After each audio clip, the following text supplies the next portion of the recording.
Good morning. Good morning.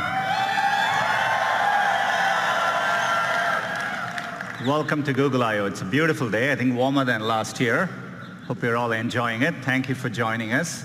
I think we have over 7,000 people here today, as well as many people. We are live streaming this to many locations around the world. So thank you all for joining us today. We have a lot to cover. But before we get started, I had one important business which I wanted to get over with. Towards the end of last year, it came to my attention that we had a major bug in one of our core products. It turns out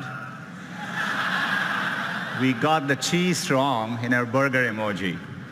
Anyway, we went hard to work. I never knew so many people cared about where the cheese is. We fixed it. The irony of the whole thing is I'm a vegetarian in the first place.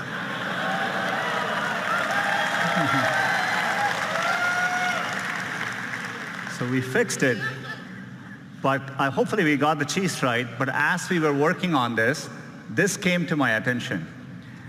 I don't even want to tell you the explanation the team gave me as to why the foam is floating above the beer. But we restored the natural laws of physics.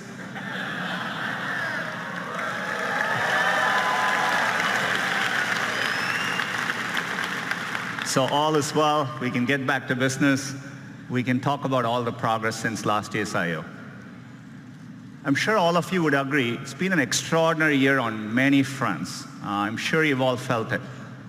We're at an important inflection point in computing, and it's exciting to be driving technology forward. And it's made us even more reflective about our responsibilities. Expectations for technology vary greatly depending on where you are in the world or what opportunities are available to you. For someone like me who grew up without a phone, I can distinctly remember how gaining access to technology can make a difference in your lives. And we see this in the work we do around the world. You see it when someone gets access to a smartphone for the first time. And you can feel it in the huge demand for digital skills we see. That's why we've been so focused on bringing digital skills to communities around the world. So far, we have trained over 25 million people, and we expect that number to rise over 60 million in the next 5 years. It's clear technology can be a positive force, but it's equally clear that we just can't be wide-eyed about the innovations technology creates. There are very real and important questions being raised about the impact of these advances and the role they'll play in our lives. So we know the path ahead needs to be navigated carefully and deliberately, and we feel a deep sense of responsibility to get this right. That's the spirit with which we are approaching our core mission to make information more useful, accessible, and beneficial to society. I've always felt that we were fortunate as a company to have a timeless mission that feels as relevant today as when we started. And we are excited about how we can approach our mission with renewed vigor thanks to the progress we see in AI. AI is enabling this for us to do this in new ways, solving problems for our users around the world. Last year at Google I/O, we announced Google AI. It's a collection of our teams and efforts to bring the benefits of AI to everyone. And we want this to work globally, so we are opening AI centers around the world. AI is going to impact many fields, and I want to give you a couple of examples today. Healthcare is one of the most important fields AI is going to transform. Last year, we announced our work on diabetic retinopathy, which is a leading cause of blindness, and we use deep learning to help doctors diagnose it earlier. And we've been running field trials since then at Aravind and Sankara hospitals in India, and the field trials are going really well. We are bringing expert diagnosis to places where trained doctors are scarce.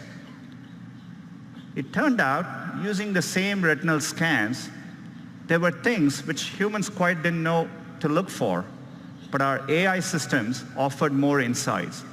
Your same eye scan turns out holds information with which we can predict the 5-year risk of you having an adverse cardiovascular event, heart attack or strokes.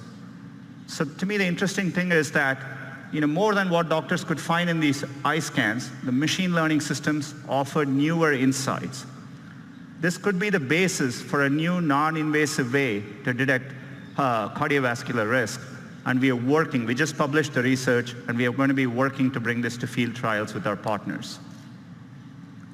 Another area where AI can help is to actually help doctors predict medical events. Turns out doctors have a lot of difficult decisions to make, and for them, getting advance notice, say 24 to 48 hours before a patient is likely to get very sick, has a tremendous difference in the outcome. And so we've put our machine learning systems to work. We've been working with our partners using de-identified medical records. And it turns out if you go and analyze over 100,000 data points per patient, more than any single doctor could analyze, we can actually quantitatively predict the chance of readmission 24 to 48 hours before, earlier than traditional methods. It gives doctors more time to act. We are publishing our paper on this later today, and we are looking forward to partnering with hospitals and medical institutions. Another area where AI can help is accessibility. We can make day-to-day use cases much easier for people. Let's take a common use case. You come back home in the night and you turn your TV on. It's not that uncommon to see two or more people passionately talking over each other. Imagine if you are hearing impaired and you're relying on closed captioning to understand what's going on. This is how it looks to you. On a Danny Ainge level, but he's above a Colangelo level. In other words, he understands enough to... As you can see, it's gibberish. You can't make sense of what's going on. So we have machine learning technology called Looking to Listen. It not only looks for audio cues, but combines it with visual cues to clearly disambiguate the two voices. Let's see how that can work, maybe in YouTube. Not on a Danny Ainge level, but he's above a Colangelo level. In other words, he understands enough to... You said it was all right to lose on purpose. You said it's all right to lose on purpose and advertise that to the fans. It's perfectly okay. You said it's okay. We have nothing else to talk about. We have a lot to talk about.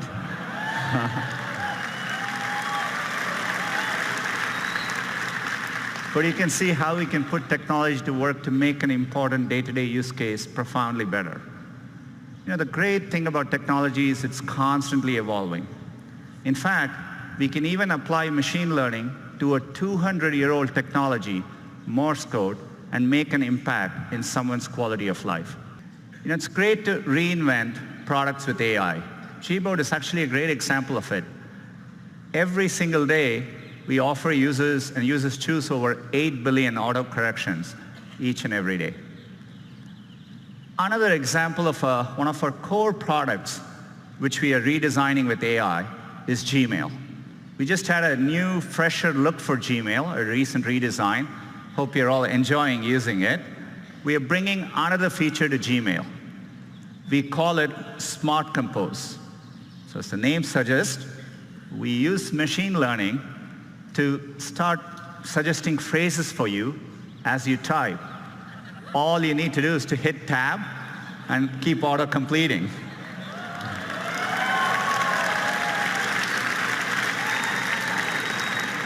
In this case, it understands the subject is Taco Tuesday. It suggests chips, salsa, guacamole.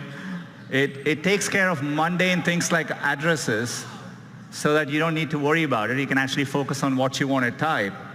I've been loving using it. I've been sending a lot more emails to the company, not sure what the company thinks of it. But it's been great. We are rolling out Smart Compose to all our users this month and hope you enjoy using it as well.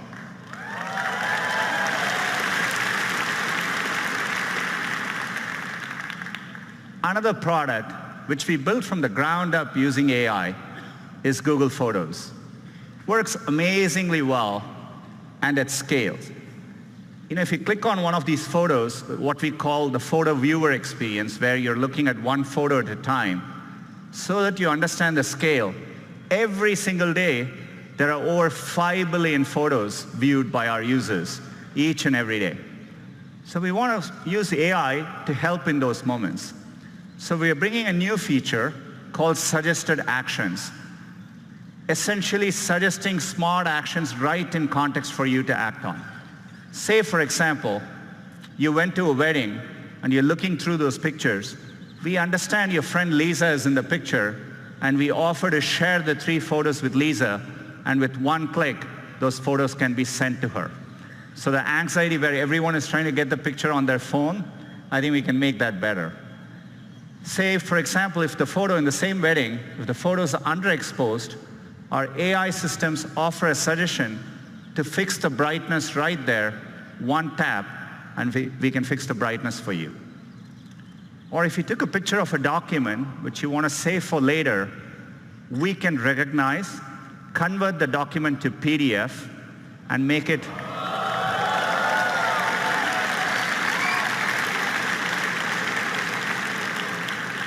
much easier for you to use later. We want to make all these simple cases delightful. By the way, AI can also deliver unexpected moments. So for example, if you have this cute picture of your kid, we can make it better. We can drop the background color, pop the color, and make the kid even cuter. Or if you happen to have a very special memory, something in black and white, maybe of your mother and grandmother, we can recreate that moment in color and make that moment even more real and special.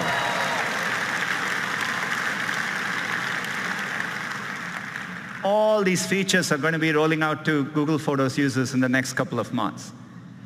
The reason we are able to do this is because for a while, we've been investing in the scale of our computational architecture. This is why last year we talked about our tensor processing units. These are special purpose machine learning chips.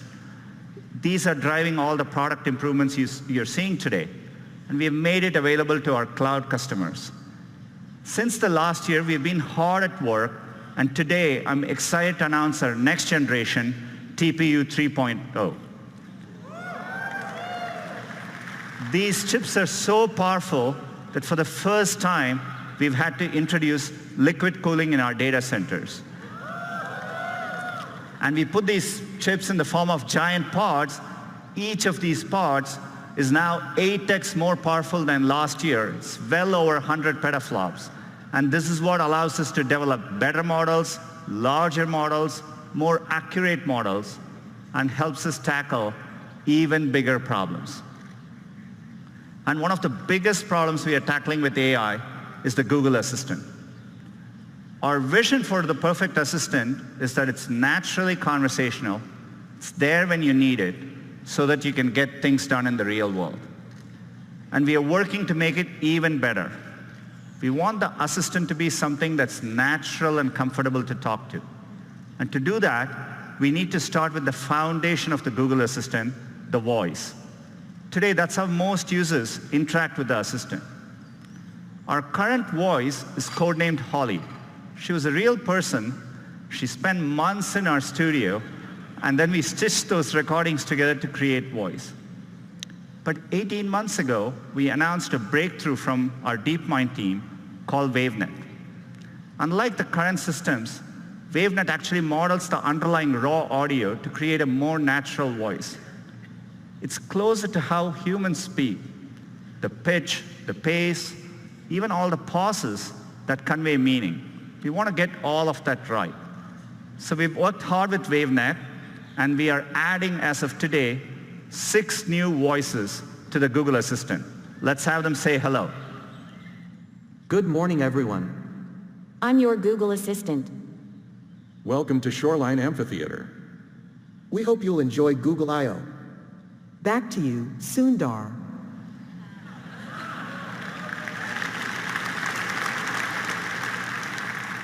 Our goal is one day to get the right accents, languages, and dialects right globally. WaveNet can make this much easier. With this technology, we started wondering, who we could get into the studio with an amazing voice. Take a look. Couscous, a type of North African semolina in granules made from crushed durum wheat. I want a puppy with sweet eyes and a fluffy tail who likes my haikus. Don't we all? Happy birthday to the person whose birthday it is. Happy birthday to you. John Legend. He would probably tell you he don't want to brag, but he'll be the best assistant you ever had. Can you tell me where you live? You can find me on all kinds of devices, phones, Google Homes, and if I'm lucky, in your heart.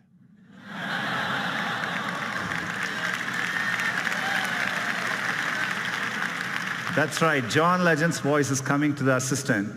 Clearly, he didn't spend all the time in the studio answering every possible question that you could ask.